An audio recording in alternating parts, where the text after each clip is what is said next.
저희가 계속해서 나누고 있는 이 베드로전서 말씀이 우리의 산 소망이 되시는 예수님에 대한 말씀이잖아요. 그래서 이 말씀을 준비한 입장에서 오늘 성간의 찬양이 정말 큰 은혜가 되었습니다.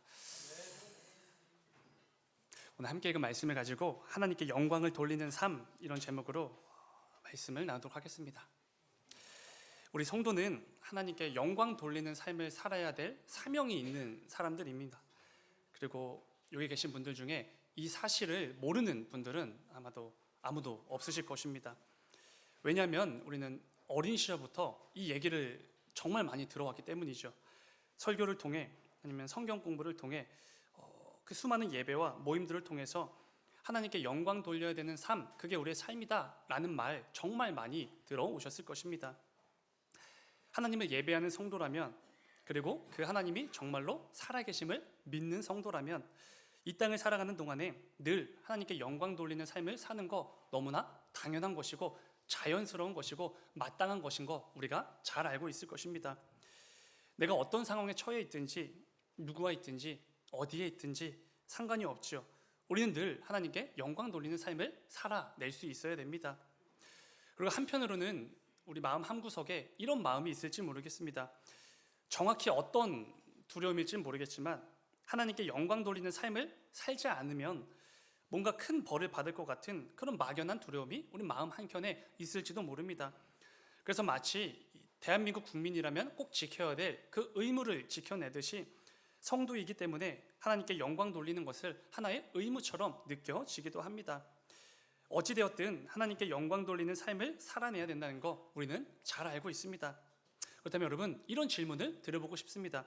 도대체 하나님께 영광 돌리는 삶이란 무엇입니까? 여기 계신 모든 분들에게 제가 성도는 어떻게 살아가야 됩니까? 라고 질문을 드린다면 한 분도 빠짐없이 하나님께 영광 돌리며 살아야 됩니다, 이 정답을 말씀해 주실 것입니다. 그다음에 중요한 건 이것이죠. 하나님께 영광 돌리는 삶이란 도대체 무엇인가? 라는 부분입니다. 우리 주님 다시 오실 그날, 우리 주님을 만나는 그날이 꼭 오게 될 텐데 우리는 그때까지 이 땅에 속해서 살아가지 않습니까? 그렇다면 이 땅에서 어떻게 살아가는 것이, 어떻게 말하고 어떻게 행동하고 어떻게 판단하며 살아가는 것이 하나님께 영광이 되는 삶인가? 라는 부분은 우리는 꼭 고민해 보아야 됩니다. 오늘은 함께 읽은 말씀을 통해 이 부분을 하나하나 좀 나누어 보려고 합니다. 오늘도 우리에게 허락되어진 이 하나님의 말씀을 통해 지금까지의 우리의 신앙생활을 꼭 점검해 보시고 그 가운데 믿음의 결단들이 가득 일어나는 이 귀한 말씀의 시간이 되기를 주님의 이름으로 축원을 드립니다. 베드로는 오늘 본문을 통해 성도가 이 땅을 살아가는 동안에 어떻게 하나님의 영광을 돌리며 살 것인가, 그 부분들을 하나하나 짚어주고 있습니다. 오늘 살펴볼 주제는 크게 4가지입니다. 첫 번째는 하나님께서 맡기신 사명을 충성스럽게 감당하는 삶입니다. 우리 모든 성도들의 삶 속에는 하나님께서 심어두신 사명이 있습니다. 우리들 중에 이 사명에서 벗어나거나 사명에서 제외되신 분 단 한 분도 없습니다. 우리 모든 인생 가운데 하나님께서 심어두신 사명이 있는 것이죠. 그리고 그 사명을 충성스럽게 감당하며 이 땅을 살아갈 때 우리는 하나님께 영광 돌리는 삶을 살게 된다는 것입니다. 두 번째는 예수 그리스도를 믿기 전과 후에 확연하게 달라진 삶이 있어야 된다는 것입니다. 여러분, 우리는 모두 비참한 죄인에 불과한 그런 존재들이지 않았습니까? 그런데 하나님께서 예수 그리스도의 그 보혈의 능력을 힘입어 우리를 하나님의 자녀로 삼아주셨죠. 중요한 것은 우리가 그 예수 그리스도를 믿고 영접하고 거듭난 성도가 된 후에 우리 삶 속에는 이전과는 확연하게 달라진 크고 작은 변화가 있어야 된다는 것입니다. 그리고 이 변화된 삶을 통해 우리는 하나님께 영광을 돌리게 되는 것이죠. 세 번째는 육체의 정욕을 제어하는 삶입니다. 우리 안에 가득한 육체의 정욕, 죄된 본성에서부터 터져나오는 그 모든 세속적인 선택과 판단과 말과 이 모든 행동들을 제어하고 끊어내기 위해 부단히 애쓰는 그 모습이 우리에게 있어야 된다는 것이죠. 중요한 것은 그 정욕을 제어하고 끊어내고 부단히 애쓰는 그 모습을 하나님께서 기뻐 여기시고 영광으로 여겨 주신다는 것입니다. 그리고 마지막으로 모든 사람들이 볼 수 있도록 우리 성도는 선행을 행해야 된다는 것입니다. 여러분, 착하게 살고 계십니까? 여러분들이 속한 직장에서, 학교에서, 사업장에서, 하나님을 모르는 세상 사람들과의 모임에서 착하게 살고 계십니까? 하나님을 믿는 성도가 어떻게 다르게 살아가는지를 이 세상에 확실하게 보여줄 그 삶이 우리 성도들에게는 있어야 된다는 것이죠. 이를 통해 우리 성도들이 하나님을 믿고 하나님을 경외하는 자들이 어떻게 다르게 어떻게 선하게 이 땅을 살아가는지 이걸 통해서 하나님께 영광을 돌려야 된다는 것이죠. 베드로는 이 모습들을 통해 우리가 하나님께 영광 돌리는 삶을 살아낼 것을 강력하게 권면을 해주고 있는 것입니다. 그렇다면 이 말씀들이 구체적으로 어떤 의미를 가지고 있는지 하나씩 나누어 보도록 하겠습니다. 먼저 본문 9절을 다시 한번 읽어보면 이렇습니다. 9절, 그러나 너희는 택하신 족속이요 왕같은 제사장들이요 거룩한 나라요 그의 소유가 된 백성이니 이는 너희를 어두운 데서 불러내어 그의 기이한 빛에 들어가게 하신 이의 아름다운 덕을 선포하게 하려 하심이라. 이렇게 이제 오늘 본문이 시작되는 거죠. 하나님께서는 우리 모든 성도들에게 굉장히 특별한 신분들을 허락해 주지 않으셨습니까? 일단 성도라는 것 자체가 정말 귀한 직분인데 특별히 크게 4가지 직분을 주셨습니다. 택하신 족속, 왕같은 제사장, 거룩한 나라, 그의 소유가 된 백성. 무려 4가지나 되는 아주 특별한 신분을 우리들에게 허락해 주신 것이지요. 각 신분에 해당하는 구체적인 말씀이 궁금하신 분들은 지난 금요일 새벽 이 설교를 들으시면 잘 아실 수 있을 것입니다. 중요한 것은 하나님께서 이 귀한 신분들을 우리 성도들에게 허락해 주실 때는 그냥 주신 게 아니라는 것입니다. 동시에 그에 걸맞는 사명도 함께 주셨다는 것이지요. 베드로는 그 사명이 뭐라고 말하고 있습니까? 9절 좀 뒷부분을 보시면 이렇게 말합니다. 너희를 어두운 데서 불러내어 그의 기이한 빛에 들어가게 하신 이의 아름다운 덕을 선포하라. 이걸 위해서 우리에게 그 귀한 직분들을 맡기셨다는 것입니다. 이 세상을 향해 하나님의 선하심과 그의 살아계심을 선포하는 사명이 우리 모든 성도들에게 주어져 있다는 것이죠. 여기서 사용된 이 선포하다라는 단어는 보고하다, 발표하다 이런 의미의 단어입니다. 그러니까 이런 의미인데요. 감추어져 있던 어떤 사건이나 진실 아니면 알려지지 않은 소식들을 다른 모든 사람들이 알 수 있도록 공식적으로 공개적으로 선포하는 행위, 이게 바로 오늘 본문에서 말하는 그 선포라는 단어가 됩니다. 그러한 점에서 하나님께서 저와 여러분들을 성도로 한 사람 한 사람 부르신 이유는 정확히 표현을 하면은 우리를 특별히 구별하시고 귀한 직분을 우리에게 맡기신 이유는 하나님을 아직 알지 못하는 사람들에게 하나님을 선포하도록 하시기 위해 그 감추어진 하나님의 그 말씀과 그 복음의 비밀들을 선포하도록 하시기 위해 저와 여러분들을 예배자로 성도로 오늘 이렇게 부르셨다는 것입니다. 여러분, 우리 교회는 또 우리 성도는 하나님의 사자로 이 땅에 보내진 것이지요. 하나님이 어떤 분이신지, 우리에게 어떤 은혜를 주시는 분인지, 하나님에 대한 정보와 지식과 말씀들을 이 세상 사람들에게 전해야 될 하나님의 사자들이라는 것입니다. 중요한 것은 이것이겠죠. 우리가 하나님의 사자로서 이 땅에 보내졌습니다. 그리고 하나님의 사자로서의 그 사명을 감당해야 됩니다. 그렇다면 하나님의 사자가 이 땅에서 선포해야 될 하나님에 대한 정보와 지식과 말씀이 무엇인가라는 부분입니다. 뭘까요, 여러분?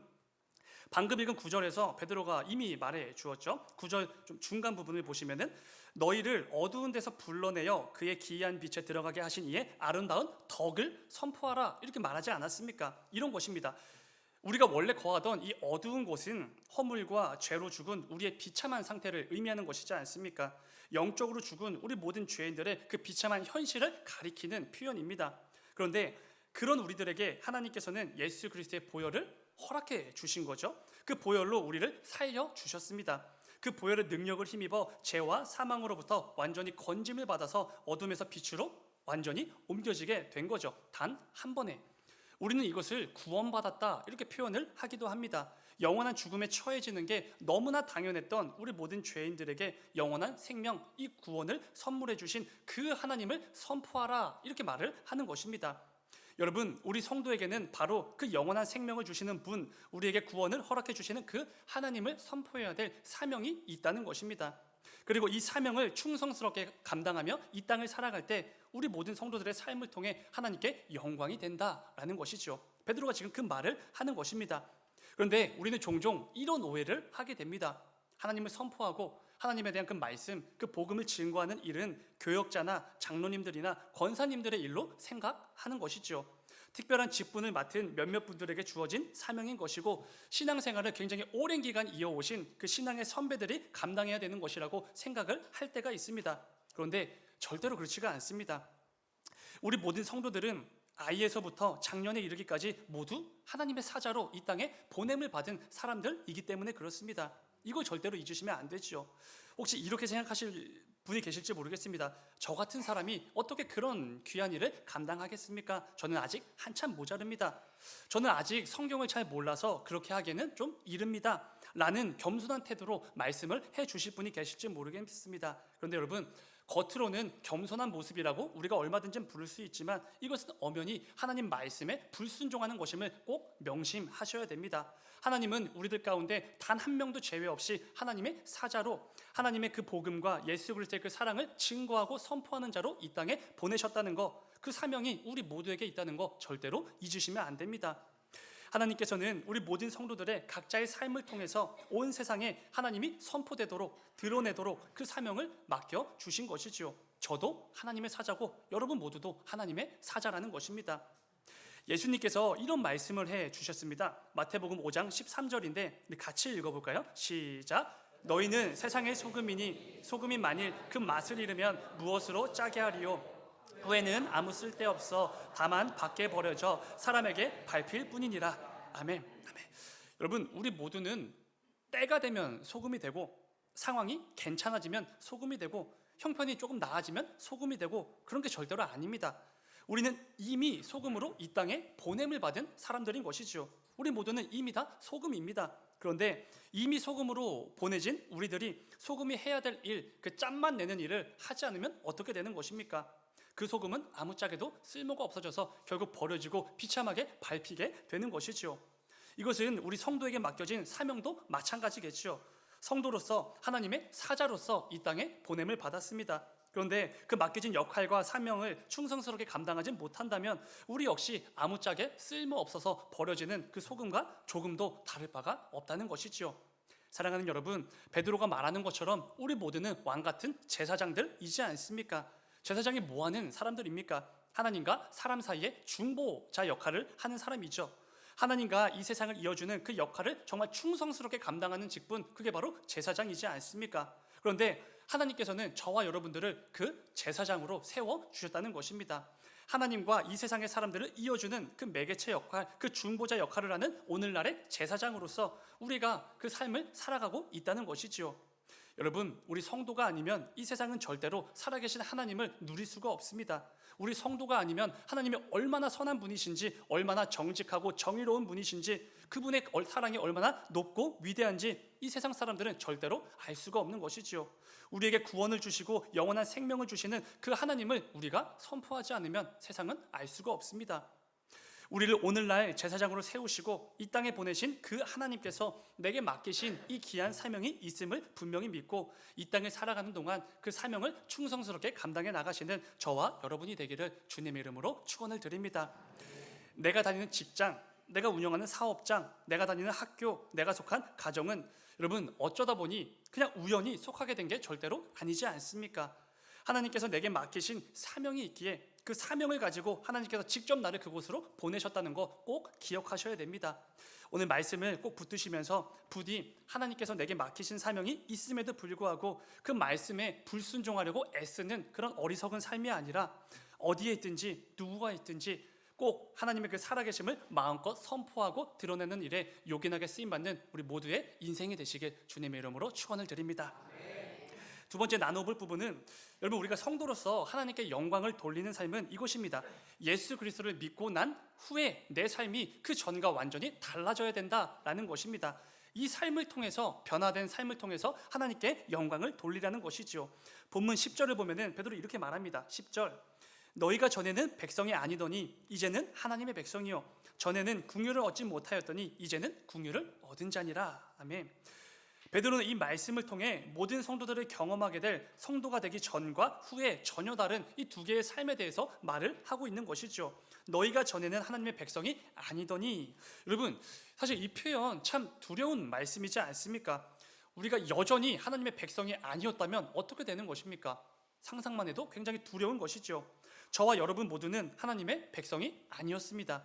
하나님과 아무런 상관이 없는 그런 사람들이었죠. 하나님의 은혜와 긍휼과 자비를 구경조차 해본 적 없는 그런 비참한 죄인들에 불과한 사람들, 그게 바로 우리들이었습니다. 그런데 이제는 완전히 달라지게 된 것이죠. 이제는 하나님의 백성이요, 이 말씀처럼 하나님과 완전 상관이 있는 하나님의 은혜와 긍휼과 자비를 순간순간마다 누리게 된 거룩한 하나님의 백성이라는 신분으로 완전히 바뀌게 되었다는 것입니다. 중요한 것은 베드로가 우리에게 성도가 되기 전과 후에 신분이 달라졌으니 그 달라진 신분에 합당한 삶을 좀 살아내야 된다, 이 권면을 해준다는 것입니다. 그냥 신분이 달라졌으니 좋아하십시오, 기뻐하십시오, 만족하십시오, 이게 아니죠. 그 변화된 신분에 합당한 변화된 삶을 꼭 살아내야 된다는 것입니다. 여러분, 이전에 하나님과 전혀 상관이 없는 하나님의 백성이 아닐 때에는 내 마음대로, 이 세상의 방식대로, 이 세상의 가치대로 얼마든지 살아도 아무런 상관이 없었습니다. 왜죠? 죄인이기 때문에 그렇습니다. 영원한 죽음에 처해질 것이기 때문이죠. 그런데 이제는 그럴 수가 없다는 거죠. 왜 그렇습니까? 우리는 이제 하나님과 완전히 상관이 있는 하나님의 거룩한 백성이 되었기 때문에 그렇습니다. 성도가 되기 전에 이 세상의 방식과 가치를 추구하며 살았던 그 삶을 정말 열심히 살아왔지만 이제는 성도가 되었으니 그 모든 삶들을 청산할 때가 되었다는 것이죠. 뒤에 이어지는 베드로전서 4장 3절을 보면은 베드로는 이렇게 말합니다. 4장 3절, 너희가 음란과 정욕과 술 취함과 방탕과 향락과 무법한 우상 숭배를 하여 이방인의 뜻을 따라 행한 것은 지나간 대로 족하다, 이런 말씀을 합니다. 이전에 하나님을 모르는, 하나님과 완전 상관없는 그 이방인들처럼 세상의 가치를 쫓고 음란과 정욕과 술 취함과 방탕과 향락과 우상 숭배를 순간순간마다 일삼던 그런 모습들을 더 이상 내 삶에 용납해서는 안 된다는 것입니다. 그것은 이미 지나간 그 이전의 삶으로 족하라는 것이죠. 이제는 하나님의 백성이 되었으니 그 모든 것들을 끊어내고 멀리함으로 거룩한 하나님의 백성답게 삶의 변화를 추구하고 꼭 이루어내야 된다는 것입니다. 사도 바울 역시 이 동일한 권면을 우리 모든 성도들에게 해 주었습니다. 에베소서 5장 8절 같이 읽겠습니다. 시작. 너희가 전에는 어둠이더니 빛의 자녀들처럼 행하라. 아멘. 전에 어둠이던 시절처럼 세상과 똑같이 그렇게 살아가는 게 절대로 아닙니다. 그렇게 살아가도 되는 게 절대로 아니죠. 예수 그리스도를 통해 빛의 자녀가 되었으니 이제는 그에 합당한 빛의 자녀들답게 이 땅을 살아가야 된다는 것입니다. 성도가 된 우리는 그 변화, 그 신분에 합당하게 이 땅을 살아가야 된다는 것이죠. 사랑하는 여러분, 이 시간 말씀을 통해 내 삶을 꼭 점검해 보시길 바랍니다. 예수님을 믿기 전과 후 내 삶에는 어떤 변화들이 있었습니까? 하나님과 상관없는 인생에서 하나님을 내 삶의 참된 주인으로 고백하는 그 놀라운 인생이 되었는데, 그렇다면 내 삶에는 도대체 어떤 변화들이 있어 왔습니까? 만일 예수를 믿기 전과 후에 내 삶에 그 어떤 크고 작은 변화도 없다면 뭔가 이상한 것입니다. 둘 중에 하나겠죠. 성경이 말씀하시는 대로 예수 그리스도의 그 십자가의 능력이 없거나 내가 지금 예수 그리스도를 제대로 영접하지 않고 있거나 둘 중에 하나지 않겠습니까? 오늘 말씀을 기억하시면서 반드시 내 삶 속에 성도다운 변화가 있었는지를 꼭 점검해 보셔야 됩니다. 여러분, 우리는 이제 거룩하신 하나님의 거룩한 백성들이지 않습니까? 더 이상 흑암에 머물며 세상의 것만을 쫓아 살아가는 그런 비참한 죄인들이 절대로 아닙니다. 과거에는 영원한 죽음, 영원한 수치, 영원한 부끄러움이 너무나 어울리는 그런 자들이었지만 이제는 그렇지가 않죠. 부디 저와 여러분의 삶이 우리에게 허락된 그 예수 그리스도의 보혈의 능력을 힘입어 하나님의 백성이 된 거룩한 성도들답게 내 삶 속에서 이전과는 확연하게 다른 크고 작은 변화들을 정말 많이 수도 없이 경험하며 살아가시는 저와 여러분들의 인생이 되시길 주님의 이름으로 축원을 드립니다. 그럼 세 번째로 나눠볼 부분은 이것입니다. 육체의 정욕을 제어하는 삶을 통해 하나님께 영광을 돌려야 된다.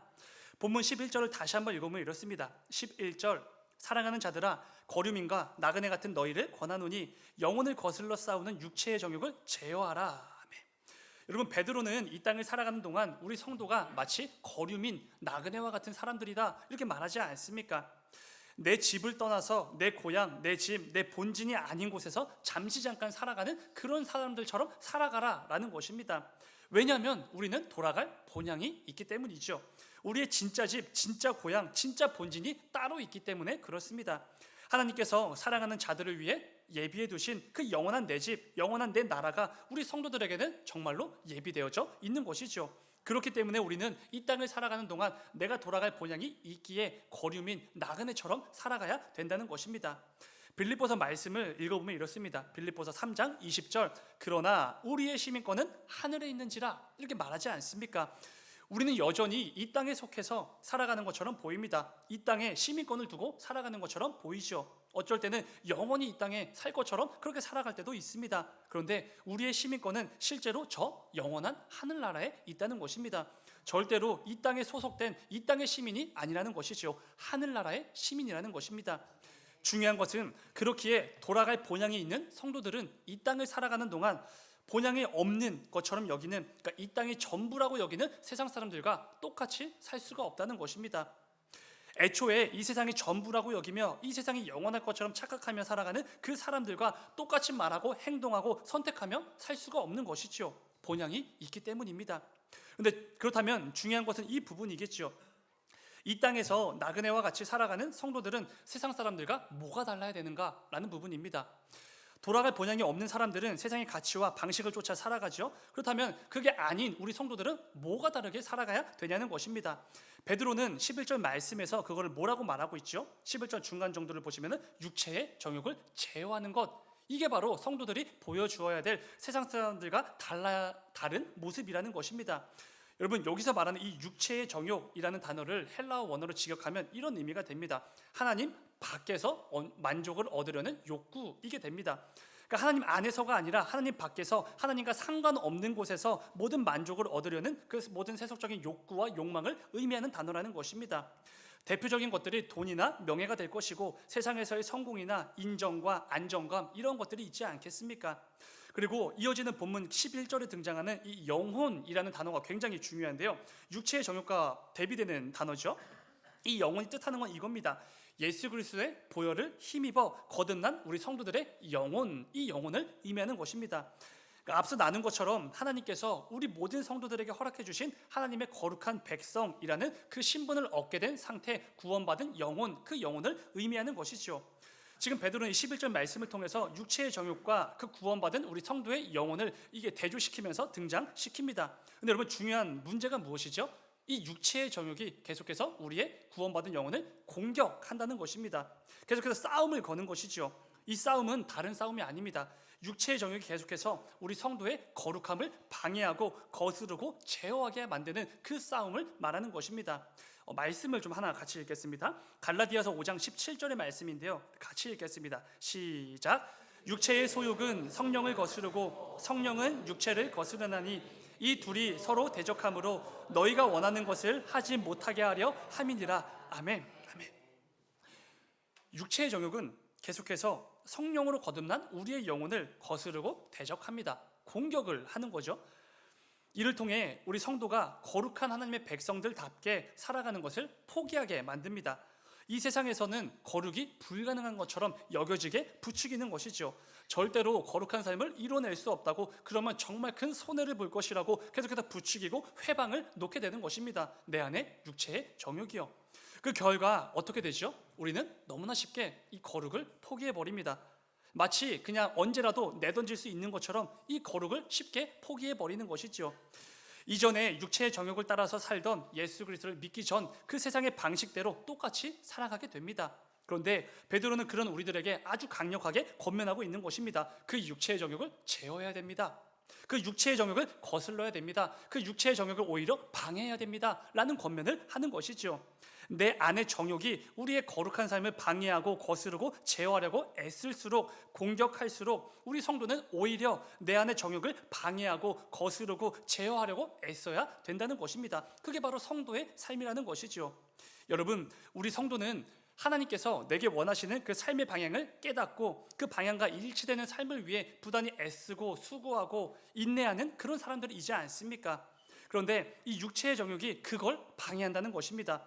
하나님께서 원하시는 방향대로 나아가고 싶은 우리의 발걸음을 계속 다른 데로 바꾸어 버리는 것이죠. 그래서 세상 사람들은 하나님이 원하시는 삶에 관심이 없습니다. 일찌감치 포기해 버리시죠. 귀를 닫고 육체의 정욕을 따라 열심히 이 땅을 살아가게 되는 것입니다. 그러나 우리 성도는 달라야 되는 것이죠. 내 안에 가득한 이 정욕들을 끊어내기 위해 순간순간마다 애쓰고 어떻게든지 내 삶 속에 이 거룩한 삶을 이루어내기 위해서 늘 고민하고 애쓰고 땀 흘리는 사람들, 그게 바로 우리 성도들이라는 것입니다. 정욕을 제어하기 위해 그 어떤 수고도 노력도 고민도 없는 삶은 절대로 성도다운 모습, 성도다운 태도가 아니라는 것을 기억하셔야 됩니다. 내 안의 정욕이 성령으로 거듭난 나의 영혼을 거스르고 공격할 때마다 우리는 치열하게 싸우고 또 싸워야 되는 것이죠. 사도 바울이 말하는 것처럼 우리는 늘 영적 전쟁의 그 전쟁터에서 하루하루 살아가는 자들이지 않습니까? 에베소서 6장을 보면은 이런 말씀이 있습니다. 12절과 13절. 우리의 씨름은 혈과 육을 상대하는 것이 아니요 통치자들과 권세들과 이 어둠의 세상 주관자들과 하늘에 있는 악의 영들을 상대함이라. 13절. 그러므로 하나님의 전신 갑주를 취하라. 이는 악한 날에 너희가 능히 대적하고 모든 일을 행한 후에 서기 위함이라. 아멘. 모든 영적 전쟁을 치르며 살아가야 될 성도들에게 이 말씀을 주는 거지 않습니까? 혈과 육을 상대하는 싸움이 아닙니다. 이 세상 사람들과 싸우는 게 아니죠. 늘 내 영혼이 살느냐 죽느냐 이 중요한 영적 싸움을 싸우는 것입니다. 영혼이 죽어서 영원한 죽음에 빠질 것인지 영혼이 살아서 영원한 생명을 누릴 것인지 그 싸움을 우리가 치르는 것이지요.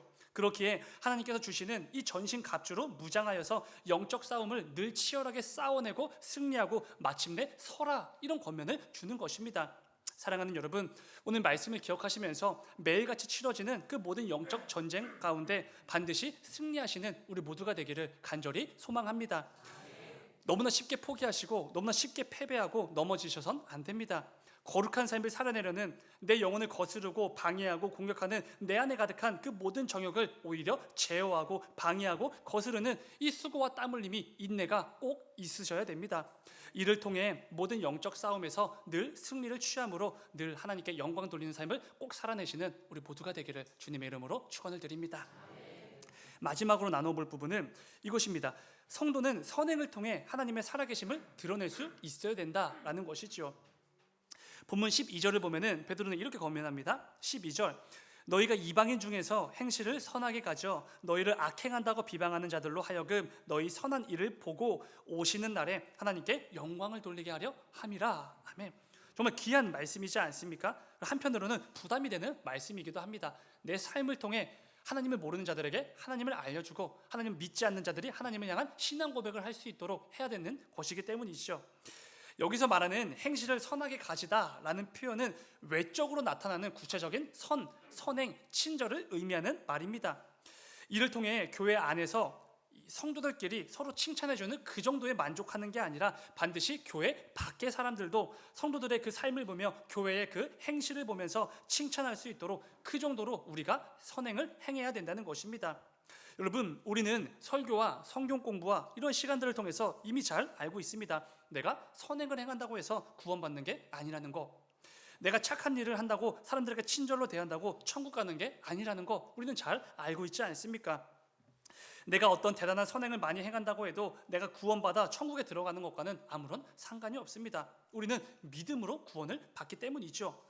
그런데 왜 베드로는 우리에게 이 구체적인 선행을 행하라고 하는 것입니까?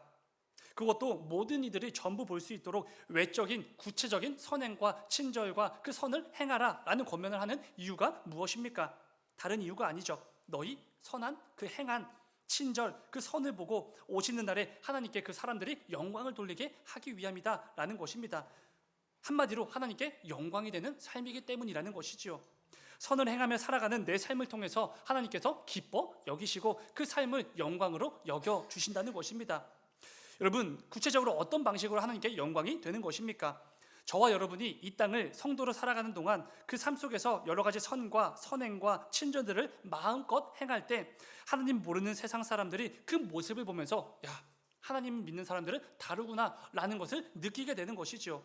우리 성도의 삶을 통해 하나님을 믿지 않는 사람들이 하나님 믿는 사람들이 뭐가 다른지, 하나님을 믿으면 어떻게 바뀌는지를 분명히 보고서 그걸 통해서 하나님에 대한 궁금증이 생기고 하나님을 경외하게 되는 것이고 하나님을 예배하고 찬양할 수 있는 그 마음이 조금씩 생기게 된다는 것입니다. 그리고 그들도 결국에는 하나님께 영광을 돌리는 이 복된 성도의 삶을 살아가게 되는 것이죠.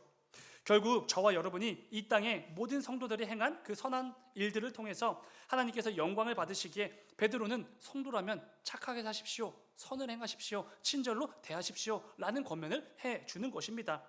이것은 우리 주님께서도 이미 산상수훈을 통해서 가르쳐 주신 부분입니다. 마태복음 5장 16절인데 우리 같이 읽겠습니다. 시작. 너희 빛이 사람 앞에 비치게 하여 그들로 너희 착한 행실을 보고 하늘에 계신 너희 아버지께 영광을 돌리게 하라. 아멘. 아멘. 여러분, 우리 성도는 각자의 삶을 통해 하나님께 영광 돌리는 삶을 살아야 되지 않습니까? 그런데 오늘 본문에서 베드로는 저와 여러분이 내가 속한 그 삶의 자리 곳곳에서 착한 일, 친절, 선을 행하며 살아가는 삶이 하나님께 영광이 돌리는 삶이라고 말하는 것입니다. 그렇게 우리는 착하게 살아야 됩니다. 그래서 우리 성도는 그래도 세상 사람들보단 착하게 살아야 되는 것이죠. 세상 사람들 아무도 착하게 말하지 않는다고 해도 우리는 착하게 말해야 됩니다. 아무도 선하게 행동하지 않는다고 해도 우리는 선하게 행동해야 되는 것이죠. 이걸 통해서 우리가 성도가 다르다는 것이 세상과는 확연하게 구별된다는 것을 보여줄 수 있어야 된다는 것입니다. 우리 성도에게는 복음 그 자체를 증거하는 일도 너무나 중요하게 여겨집니다. 게을리해선 안 되는 것이죠. 근데 그것만큼 중요한 것이 선행으로 가득한 내 삶을 살아내므로 그 모습을 통해 하나님께 영광 돌리는 삶도 너무나 중요하다는 것입니다. 중요한 것은 여러분, 오늘 말씀을 통해 베드로가 선을 행하라고 한 대상이 누구시죠? 우리가 잘 아는 것처럼 이 베드로전서 말씀은 그때 당시에 극심한 핍박과 극심한 고난에 시달리는 그 성도들을 위해서 쓴 편지지 않습니까? 로마로부터 정말 극심한 핍박을 계속해서 받고 있었습니다. 근데 지금 베드로가 성도들에게 친절로 대하십시오, 선행으로 대하십시오 라고 말하는 그 대상은 놀랍게도 교회를 핍박하고 성도를 핍박하는 그 대상들, 대적들이라는 것입니다. 그 대적들을 향하여서 선행을 행하라고 지금 권면을 하는 것이죠. 그렇다면 베드로가 이 부분을 통해 우리에게 뭘 말해주고 싶은 것이겠습니까? 그것은 저와 여러분들이 오늘을 살아갈 때, 특별히 성도로서 이 선하게 살아갈 때 늘 오해를 가지고 살아가는데 그 오해에 대한 부분을 풀어주기 위해서 이 말씀을 기록한 것일 것입니다. 여러분, 우리는 내가 선을 행할 만한 사람에게 선을 행하지요. 그리고 내가 친절하게 말해주고 친절하게 대해줄 만한 사람에게 친절하게 말하고 친절하게 대해줍니다. 그리고 그것이 마치 성도다운 삶인 것처럼 착각을 하고 오해를 하며 살아가지요. 근데 여러분, 성경 말씀에서 말하는 사랑은 어떤 사랑입니까? 대상이 상관이 없죠. 심지어 나를 미워하고 나를 원수처럼 여기고 내가 원수처럼 여기는 그 사람을 사랑하라고 말씀하지 않습니까? 선행도 마찬가지입니다. 대상이 누가 되었든지 설령 내가 싫어하고 아니면 나를 미워하고 나를 공격하는 사람이라고 하여도 그 모든 사람들에게 선으로 대하고 친절로 베풀라라는 것입니다. 친절로 사람을 대하라고 말씀하실 때는 누구든지 내 마음에 안 드는 사람이라고 하여도, 내 대적이라고 하여도, 내 마음을 늘 상하게 하는 사람이라고 하여도 친절하게 대해주라라는 것입니다. 이것이 바로 베드로가 우리 모든 성도들에게 권면하고 있는 선을 행하며 살아가십시오라는 말씀의 의미입니다. 선을 행하고 친절로 대할 만한 사람에게만 행하는 선과 친절로는 만족하지 말라는 것이죠. 그러한 친절과 그러한 선으로는 하나님께 영광 돌릴 수 없다는 것을 분명히 지적해 주는 것입니다. 절대 사랑할 수 없는 죄인들을 죽기까지 사랑하셨던 그 예수님을 통해 우리는 예수 그리스도의 사랑이 참된 사랑이라는 것을 증명받지 않았습니까? 마찬가지로 절대로 선과 친절로 대할 수 없는 그 사람들에게 선과 친절로 대하는 모습을 통해 살아계신 하나님을 이 땅에 드러내고, 하나님을 믿는 성도가 뭐가 다른지, 진짜 선, 진짜 친절 이 무엇인지를 이 세상에 보여주라는 것이죠. 이를 통해 우리는 하나님께 영광 돌리는 삶을 살게 된다는 것입니다. 사랑하는 여러분, 오늘 말씀을 기억하시면서 저와 여러분의 삶 속에 진짜 선행, 진짜 친절로 가득해지기를 간절히 소망합니다. 그런데 세상 사람들도 할 수 있는 그 정도의 선행과 친절로 절대로 만족하시면 안 됩니다. 내가 절대로 선으로 대할 수 없는 그 사람들 지금 떠오르지 않습니까? 그 사람마저도 내가 선으로 대하고, 절대로 친절로 말할 수 없는 사람에게도 친절로 대하는 참된 선행과 친절이 가득해야 되는 것이지요. 이 참된 선행을 통해 하나님을 모르는 사람들에게 하나님이 진짜 살아계시다는 것을 드러내고, 하나님을 경외하고 예배하는 성도들이 어떻게 이 땅을 다르게 살아가는지 꼭 보여주는 이 귀하고 복된 인생이 저와 여러분의 인생이 되시길 주님의 이름으로 축원을 드립니다. 여러분, 이제 내일부터 또 한 주간의 삶의 자리로 나아가게 됩니다. 그 가운데 오늘 들은 말씀을 꼭 붙드시고 하나님께서 주신 믿음의 결단들이 있다면 그냥 이 교회에 묻어두고 나아가지 마시고 그 믿음의 결단을 꼭 붙들고 삶의 자리로 나아가서 그 가운데 하나님께 영광 돌리는 삶을 꼭 살아내시길 주님의 이름으로 축원을 드립니다. 잠시 기도하겠습니다. 사랑하는 주님, 아버지, 우리가 이 땅을 살아가면서 참 많은 것들을 이루어야 됩니다. 많은 것들을 성취해야 되고 많은 영역에서 성공도 거두어야 됩니다. 그런데 아버지, 우리 성도의 삶 가운데 가장 중요한 성공은 하나님께 영광 돌리는 삶이라는 것을 잊지 않게 하여 주시옵소서. 아무리 이 땅에서 많은 것들을 누린다고 해도 하나님께 영광이 되지 않는 삶은 정말로 가치가 없는 삶이라는 것을 꼭 기억하게 하여 주시옵소서. 그래야 해서 우리가 어디에 있든지 누구와 있든지 어떤 상황과 형편에 처해 있든지 언제나 하나님께 영광 돌리는 이 귀하고 복된 삶을 꼭 살아내는 우리 모두가 될 수 있도록 아버지 인도하여 주시옵소서. 아버지, 그 가운데 벌써부터 밀려오는 패배감이나 벌써부터 넘어질 것 같은 삶의 영역들이 있다면 아버지, 그 가운데 성령의 충만함을 더하여 주시고 성령의 담대함과 지혜를 허락하여 주셔서 이번 한 주간 그 어느 때보다 하나님께서 기뻐 여기실 만한 삶의 열매들을 가득 맺어 나가는 우리 모든 성도들 되어질 수 있도록 아버지 인도하여 주시옵소서. 주님 감사합니다. 거룩하신 예수님의 이름으로 기도드렸습니다. 아멘. 아멘. 우리 찬송가